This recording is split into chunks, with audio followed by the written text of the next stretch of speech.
The lobby of Meridian Capital felt cavernous that Tuesday morning, all marble and glass, and the faint smell of expensive ambition.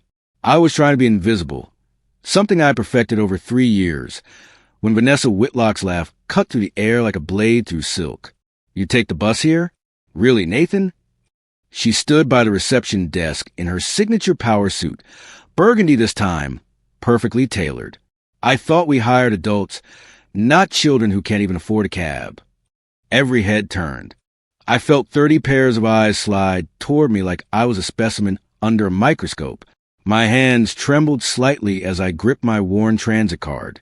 The shame was suffocating, creeping up my neck in hot waves. Vanessa leaned against the marble counter with the casual grace of someone who'd never known embarrassment. Her dark hair fell in perfect waves, her manicure immaculate, her smile sharp enough to draw blood. She was beautiful in the way apex predators are beautiful, lethal, and practiced. "The bus driver probably knows you by name," she continued, tilting her head with mock sympathy. The lobby erupted in carefully controlled laughter. "That's sweet, actually." I swallowed hard and kept walking. Behind me, I heard her voice drop to that conspiratorial whisper she used so well. I wonder if he even knows where the office is, or if he just gets off at random stops. The bathroom became my refuge. I locked myself in a stall and forced myself to breathe. My name is Nathan Callahan, 32 years old, and I've been working under Vanessa Whitlock for almost 3 years. 3 years of microaggressions wrapped in charm, of stolen credit and public humiliation, of watching her climb while I remained stuck on the same rung. But this was different. This was calculated public destruction. I emerged 15 minutes later with a carefully neutral expression. That was the thing about being invisible. You got very good at masks. I returned to my desk on the trading floor, where the hum of conversations and the constant beep of terminals filled the air like the heartbeat of some corporate organism. Rajiv, the quiet analyst who sat 3 desks over, glanced at me with something like sympathy. He'd been here longer than me. He understood the landscape. By lunch, the story had mutated. Now I didn't take the bus because I couldn't afford a car. I took it because I was too incompetent to navigate the city. By afternoon, someone was joking that I probably rode the wrong bus by accident at least once a week. Vanessa orchestrated none of this directly. She didn't need to. She'd set the tone, and the office had done the rest. That was her genius. She made you your own worst enemy. That night, I sat in my apartment with a glass of whiskey I couldn't afford and a notebook I couldn't ignore. The space was small, 1 bedroom and a walk-up in Queens, but it was mine, purchased through discipline and sacrifice. I'd come from nothing, worked my way up, and Vanessa's contempt had always stung precisely because I knew she saw me as someone who didn't belong in her world. But something shifted in me that evening. I opened my laptop and began documenting everything. Not emotionally, but factually, every incident, every humiliation, every time she'd stolen credit for my work, every meeting where she'd undermine me with a smile. The first entry was detailed. Tuesday, 7:15 a.m. Bus comment. Audience, approximately 25 to 30 people. Response, laughter, follow-up jokes throughout day. Pattern recognition. This is not spontaneous. VW has mocked my commute 3 times in the last month. Escalation consistent. I worked until 2 in the morning, my fingers flying across the keyboard. By the time I finished, I had 47 incidents documented, cross-referenced with dates and witnesses. But documentation was just the beginning. The next morning, I arrived at work with a different demeanor. Not confident. I wasn't arrogant enough for that, but present, focused. I started studying Vanessa like a researcher studies a specimen. She arrived at 8:47 a.m., always 4 minutes before the morning team meeting. She took her coffee with 1 sugar and almond milk. She mentioned this detail exactly once. And somehow everyone remembered it. She had 3 close allies, Marcus from accounting, Jennifer from legal, and Brandon, the VP of operations. She cultivated these relationships with precision, favoring them with promotions, prime assignments, her undivided attention. Everyone else was disposable. Her management style relied on 2 fundamental mechanisms. First, the creation of fear through public humiliation. Second, the control of information. She withheld details, rewarded loyalty arbitrarily, and gaslit anyone who questioned her version of events. By the time most people realized they'd been manipulated, they'd already internalized her narrative about themselves. I realized I was going to need to understand her systems more deeply.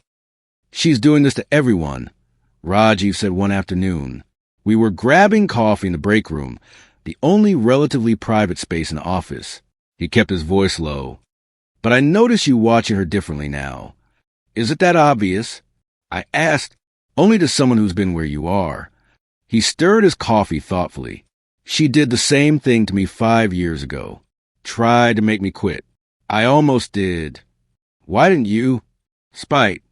He smiled, but it was without humor. "Petty, I know, but I realized that letting her chase me away would give her exactly what she wanted. So I stayed, and I watched. Eventually, people see through predators if they watch long enough. That conversation planted something in me. Not hope exactly, but possibility. Over the next 3 weeks, I began a methodical examination of Vanessa's operations. I discovered that her email system used a simple password variation. I didn't hack it, didn't need to. She left her computer unlocked constantly, confident in her power. While she was in meetings, I photographed her calendar, her sent folders, her project files. What I found was revelation. She was systematically taking credit for her team's work. But more than that, she was deliberately structuring projects to fail for people she wanted to push out and designing them to succeed for her favorites. When Marcus had presented a restructuring proposal 2 months ago, Vanessa had quietly edited it, added her name as primary author, and presented it as her initiative. The actual architect, a young analyst named Derek, hadn't even been mentioned. There were also financial inconsistencies. Small ones, easily explained away, but they added up. I found evidence of padded expense reports, of bonuses granted without documentation, of project budgets that didn't align with deliverables. Most importantly, I found emails. One thread between Vanessa and Brandon was particularly illuminating. Brandon had written, "Let's make sure Nathan gets the quarterly report. If he can't handle it, we'll have grounds for performance review." VW's response, "Perfect. I've already checked. He won't catch the errors in the backup data. Set it up for a Tuesday meeting presentation." They deliberately sabotaged me. The report I presented 3 months ago, the one that had resulted in a performance evaluation suggesting I was detail-oriented but prone to missing critical data. It had been intentionally corrupted. I'd stayed up until 3 a.m. trying to fix it, blaming myself for missing what they deliberately obscured. I photographed the emails with my phone, hands shaking slightly. That's when I understood this wasn't just about humiliation or power dynamics. This was systematic abuse. And I had evidence, but I didn't have a plan yet. I spent the next month in what I think of as my reconnaissance phase. I created separate secure folders on my personal laptop, backed up documents, made copies of anything incriminating. I cross-referenced timelines, matched events with email threads, and began to see the full architecture of her operation. She had 3 key vulnerabilities. First, her arrogance. She never imagined anyone could outwit her. She was so convinced of her superiority that she left trails everywhere. Second, her dependence on allies. Marcus, Jennifer, and Brandon had become extensions of her power. If that network fractured, she became vulnerable. Third, her need for external validation. She thrived on admiration, on being seen as brilliant and powerful. Any threat to that image destabilized her. I began making subtle adjustments. In early February, I was assigned to a major project alongside Marcus. Vanessa had structured it so the two of us would clash. Marcus liked to cut corners. I was meticulous. She anticipated we'd produce mediocre work, which she could then criticize publicly. Instead, I spent 3 weeks building a relationship with Marcus. I complimented his instincts about market timing. I asked his advice on strategic decisions. I made it clear that I valued his perspective. By the 3rd week, Marcus saw me as someone worth talking to, not as competition or a rival Vanessa had positioned against him. When we presented the project to Vanessa, it was polished. Marcus presented the market strategy angle. I handled the analytics. She tried to find criticism and couldn't. The irritation on her face was microscopic, but visible. Around the same time, I noticed Jennifer receiving less of Vanessa's attention. They'd had a falling out over some minor policy matter. I reached out to Jennifer at a firm social event, asked genuinely about her weekend, listened to her talk about her kids. Nothing manipulative, just human connection. Jennifer had been starved for it in Vanessa's circle, where everything was transactional. 2 weeks later, Jennifer began asking me to review her legal frameworks before she submitted them to Vanessa. Then she started copying me on communications where Vanessa had been dismissive of her work. Jennifer was unconsciously shifting her loyalty, or at least her attention, in my direction. These were tiny adjustments, barely perceptible, but they were fractures in Vanessa's power structure. The email arrived on a Wednesday. Thomas Chun, senior investor from Meridian Capital, will be visiting our office on Friday to review Q1 projections. All department heads and key analysts required for presentation. I felt something shift in my chest. Vanessa had been assigned to present the comprehensive trading analysis. It was her showcase project, the one she'd built her recent reputation on. She'd taken the preliminary work from 3 junior analysts and, in true form, claimed it as her own initiative. The final presentation would directly impact investor confidence and potential new funding. I needed to see that presentation. I didn't hack anything. I didn't need to. Vanessa had sent the draft to Brandon with minimal security. Brandon's laptop password, which I'd seen him enter a dozen times, was his daughter's birthday. On Thursday night, I accessed his email, found the presentation, and took detailed notes. The presentation was solid but incomplete. She focused on successful trades and glossed over some concerning risk assessments from earlier in the quarter. The gaps were subtle enough that an average investor might not notice. But Thomas Chin wasn't average. He was legendary for his analytical eye. Friday morning, Vanessa swept into the conference room like she owned it. She wore power red. I noticed she always wore that color for high-stakes presentations. Her hair was perfect, her nails immaculate, her smile confident. She spent 20 minutes walking through her selective version of our trading performance. Thomas Chun nodded politely, but asked pointed questions about the trade she minimized. Vanessa deflected smoothly, but I could see her getting slightly annoyed. She wasn't used to not controlling the narrative. That's when CEO turned to me. Nathan, you've been doing detailed analysis on these emerging market positions. What's your read on the risk profile Vanessa mentioned? I took a breath. This was it. I'd actually like to present the complete picture, I said calmly.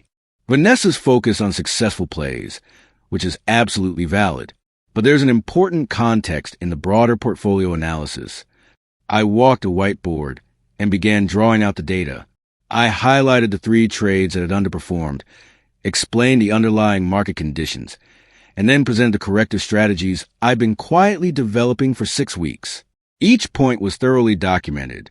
Each conclusion was backed by data. Thomas leaned forward, genuinely interested. He asked me detailed questions about derivatives hedging and market volatility prediction. I answered with confidence, clarity, and specificity. By the time I finished, he was nodding with something that looked like respect. This is excellent work, he said. Really exceptional analysis. How long have you been doing this level of modeling? About 2 years, I replied. I enjoy the technical side of forecasting. Out of my peripheral vision, I saw Vanessa's hands tighten on the edge of the table. Her smile had become frozen. When Thomas turned to her and asked which analyst had developed the hedging strategy she'd mentioned, she paused just a fraction too long. Nathan, she said finally. Nathan developed those preliminary models. The word preliminary was calculated. She was trying to diminish my contribution, to suggest her framework had elevated my basic work into something presentable. But Thomas had already seen through that. Preliminary? He looked at me. That's a complete forecasting model. Preliminary doesn't cover it. The meeting ended with Thomas requesting copies of my analysis. He took my business card. He asked if I'd be interested in consulting on a side project his firm was developing. As people filed out, Vanessa caught my eye. For just a moment, I saw something flicker across her face. Not anger yet. Confusion. The first crack in her certainty. Over the next 2 weeks, things began to shift in subtle but irreversible ways. Thomas Chun had clearly been impressed because suddenly other senior executives were asking me for my analysis on various projects. Vanessa tried to redirect these requests to reposition herself as the intermediary, but the requests kept coming directly to me. I also made a point of being visibly humble about it. In meetings, I credited Vanessa's strategic oversight while presenting the technical details as my contribution. I was careful, precise, and collaborative. I was everything she wasn't. I lifted people up instead of tearing them down. Raji began sitting with me at lunch. Then Derek, the analyst Vanessa had previously tried to push out. Then Jennifer, who'd apparently decided that being around someone who actually listened to her was preferable to the dynamics she had with Vanessa. I never once spoke negatively about Vanessa. I never told anyone about the sabotage reports or the email conspiracies. I simply let my competence speak, let people see the contrast between how I operated and how she did. But the documentation I compiled, I kept that carefully organized, not out of malice, but insurance, in case the situation required it. The first real crack came in a team meeting in mid-March. Vanessa was presenting the quarterly performance review, highlighting her department's achievements. Then the CEO asked about a specific trade she claimed as her initiative from December. Actually, Brandon said, almost hesitantly, Derek had the original insight on that one. I remember because he presented it in the team meeting. Vanessa's jaw tightened visibly. Derek contributed preliminary ideas, she corrected, using that diminishing word again. The actual execution and strategic implementation were my department's work. But the profit margin, I said quietly, came almost entirely from Derek's initial market timing hypothesis. If you look at the performance against the day he suggested it versus the day we actually executed, the differential is almost entirely attributable to the timing of his entry recommendation. I wasn't being aggressive. I was just stating facts. But I was contradicting her in front of people who now respected me, now saw me as competent. Vanessa's smile became tight, forced. After that meeting, I noticed her becoming increasingly focused on finding mistakes in my work. She'd review my reports with a magnifying glass, looking for any flaw she could exploit. But I was careful, meticulous, exactly the way she'd trained me to be through years of setting traps. She found nothing. It was late March when Vanessa finally lost her composure. She cornered me by the elevators at 6 p.m. when most people had gone home. I remember the fluorescent lights humming above us, the silence of the mostly empty floor, creating an odd intimacy. "What are you doing?" she asked quietly. But the quiet was dangerous. "What exactly is your game, Nathan?" "I'm just doing my job," I said calmly. "The same job I've been doing for 3 years. "No." She stepped closer. "You're deliberately undermining me. You're poisoning people against me. I can feel it, and it's going to stop." I met her eyes. This was the moment where I had to be very careful. I wasn't playing victim, and I wasn't playing aggressor. I was simply standing in my own truth. "I haven't done anything except present accurate analysis in meetings," I said. "I haven't spoken negatively about you to anyone. I haven't undermined you.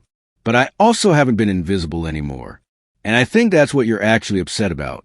You," she started, but I continued, my voice steady. "You built your power on making people feel small, on stealing their work, on creating an environment where everyone's afraid of you. That works until someone stops being afraid. It doesn't require doing anything to you. It just requires you no longer having that leverage." Her face went pale. "Are you threatening me?" "No," I said. "I'm just not participating in the system anymore. The threat you're sensing isn't external. It's the consequence of what you built finally coming back on itself." The elevator arrived. I stepped inside. As the doors closed, I saw her standing in the hallway, her perfect composure shattered, looking genuinely frightened. By April, I knew something had to break. Vanessa was becoming erratic. She'd snap at people without provocation, her comments losing their calculated sweetness, and becoming just outright mean. She was showing stress in visible ways. Her eyes had dark circles, her hair seemed less perfectly maintained, and there was a brittleness to her energy that people noticed. I made a decision. I scheduled a meeting with HR and brought my documentation, not out of vengeance, but out of necessity. I'd realized that people like Vanessa don't usually change or develop self-awareness. They escalate until they're forced to face consequences. I brought the emails showing the deliberate sabotage of my quarterly report. I brought the financial inconsistencies she'd been quietly covering up. I brought the evidence of favoritism in performance reviews. I brought the screenshots of stolen credit. I also brought something else. Testimonies. Brandon, feeling guilty, had agreed to verify the email exchanges. Derek was willing to discuss the December trade. Jennifer had provided documentation performance review inconsistencies. The HR director, a woman named Christine, reviewed everything carefully. I watched her expression shift from professional neutrality to visible concern. "This is serious," she said finally. "This goes beyond interpersonal conflict. This is systematic workplace manipulation." "I know," I said. "I'm not looking for revenge. But I think other people need to be protected, and I think she needs consequences. Real ones." By Friday of that week, Vanessa was called into a formal meeting with HR and the CEO. I wasn't there, but I heard about it afterward through the office rumor mill. She'd apparently broken down, not in a moment of self-awareness or contrition, but in a moment of panic when she realized her position was compromised. She'd called her lawyer. She demanded to know who'd reported her. By Monday, the office was in chaos. Vanessa resigned on Wednesday. The official announcement was that it was a mutual decision, that she was pursuing other opportunities. But everyone knew the truth. The emails had circulated. How? I'm not sure. Office leaks are inevitable. People understood that she'd been investigated. I felt conflicted watching her walk out of the building for the last time. Part of me felt vindicated. Part of me just felt tired. She'd taken the same path I had once considered. She'd climbed by stepping on people. She'd built power through fear and manipulation. And when that system finally caught up with her, she had no resilience, no real friendships, nothing to sustain her through the fall. I wasn't her victim anymore, but I wasn't her conqueror either. I was just someone who'd refused to participate in a toxic system anymore. The interesting thing was what happened after she left. The department didn't collapse. In fact, it transformed. Without Vanessa's constant jockeying for position and credit, people started actually collaborating. Derek proposed a new trading model that people listened to. Marcus began mentoring junior analysts instead of competing with them. Jennifer brought forward legal frameworks that had been languishing in her department. Finally free to be herself. Thomas Chen's firm hired me as a consultant. It was part-time, remote work that paid better than my full-time job. Within 3 months, I was promoted to senior analyst at Meridian, a position that had been held by one of Vanessa's inner circle. I was making almost double what I'd made when I took the bus to work and got mocked for it. 6 months after Vanessa's departure, I was riding the subway to work, still taking public transportation because I liked the routine, because it kept me grounded, and because I decided that being ashamed of my choices was something I'd never do again. An older woman sat across from me, reading a book.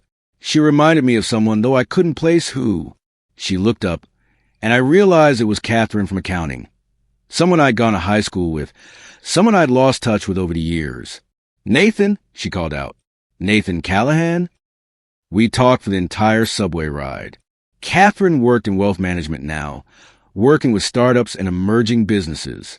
By the time I got off, she'd given me her business card and asked if I'd be interested in consulting on some investment analysis for her clients. Later that day, I rode the elevator to the trading floor where I used to feel like I was constantly holding my breath. Raji was there, waiting to grab lunch. "You still look too happy for someone who works in finance," he said, clapping me on the shoulder. "Life's just better when you're not looking over your shoulder," I replied. That evening, I took the bus home like I always did. The driver nodded at me. Yes, he knew me by name. We'd been greeting each other for 5 years. I'd once been ashamed of that recognition. Now, I waved back with a genuine smile.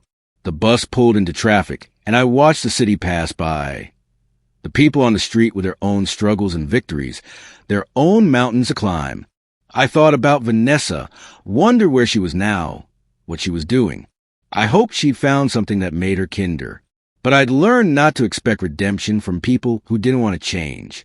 I'd learned something far more important, that my power didn't come from climbing over other people. It came from being patient, from being honest, from being competent, and from refusing to participate in anyone else's system of cruelty. The bus driver called out the next stop, and I rose from my seat, ready to greet whatever tomorrow held. I'd started as someone trying to be invisible. I'd ended as someone who was simply visible, fully, unapologetically, successfully visible. No bus jokes could change that now, and that was the real victory. For years, I measured my worth through other people's eyes, through Vanessa's cruelty, through the office hierarchy, through seating charts and stolen credits and whispered doubts. I believed that silence made me weak, that invisibility was a character flaw. But I learned something crucial. Respect is non-negotiable, and your value exists whether anyone sees it or not. My silence wasn't weakness. It was strategy. My patience wasn't passivity. It was power. When I stopped seeking validation from people who were designed to withhold it, everything changed. I reclaimed my narrative. I wrote my own ending. If you're being gaslit into invisibility right now, know this. Your boundaries don't make you difficult. They make you sane. Your survival makes you extraordinary. This revolution starts with you, with one decision to stop performing for an audience that never deserved the show. Share this with someone who needs to hear it. Subscribe for more stories about boundaries, worth, and turning humiliation into triumph. Your value was never in question. It was only ever waiting to be remembered.